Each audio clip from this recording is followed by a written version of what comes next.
This is a picture of myself with my dog Caesar, just outside of Brighton, and the next picture is of myself in Monte Carlo on one of my holidays. As I said in the last video that I did, that we just did lunches and dinners, and just for 5 days a week.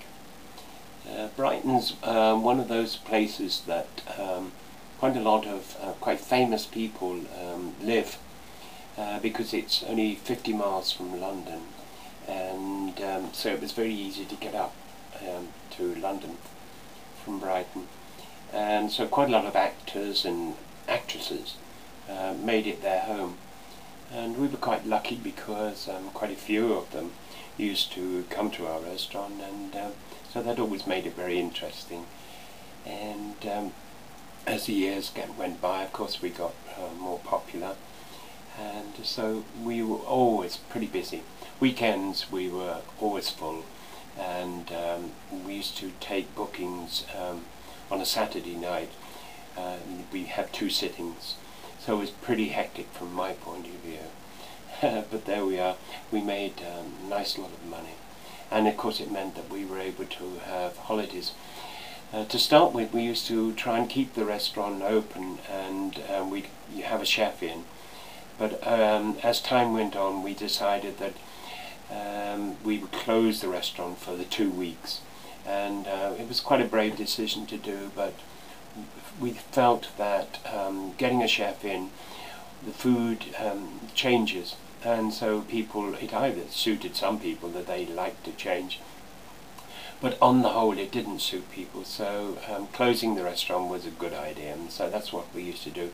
And we used to go to some really nice holidays. By this time Paul and I weren't together as in a relationship, but we were together in the partnership in the restaurant, and we both had different partners at that time.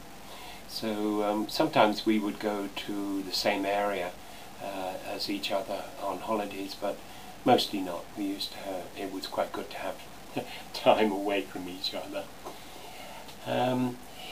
One of the big things that I think happened while we had the restaurant in 1967, the law changed, and we were no more illegal in this country. Being in a relationship with another man became legal. It started off that it was, I think, 21, and then they dropped the age to 18, and finally, quite a few years later, they brought it back to the same as heterosexuals, so that it was legal to have a relationship with someone at 16, which is quite different to what happens in the USA, I believe. Yeah, what else can I say about the restaurant? Oh, in the kitchen I had one person who used to help me, and then outside we had at least one permanent waiter, and Paul, who used to do all the bar and working outside, and then on a Saturday we'd have probably another couple of waiters coming in, so it wasn't a big staff, but it made it very family orientated and created a very nice atmosphere. And then at Christmas we'd have big Christmas parties, and so it was very nice. But by the time 1979 was when I actually came to the decision that I really wanted to get out of the restaurant business.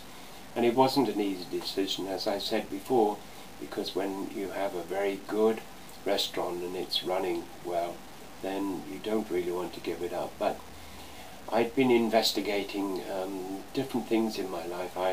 At that time I was a little bit involved in spiritualists, and so I used to sit in a circle, and so that sort of opened up another side of myself, and I wanted to explore that more. So that was certainly one of the reasons why I wanted to stop the restaurant. and move on to the next stage of my life. In my investigating, one of the places that I heard about was a place called the Findhorn Foundation, and that actually became really a very important thing in my life, and I'm going to talk about that a little bit later on in the next video that I do. We sold the restaurant for a really good price, so at least I had a little bit of capital to actually do what I wanted to do, and so we were lucky in that way. The very first year that we sold the restaurant was a beautiful summer, and I spent the whole of summer on the beach and got really very brown, but that was great to just relax there and have a great time. Okay, so I'll talk to you again. Bye now.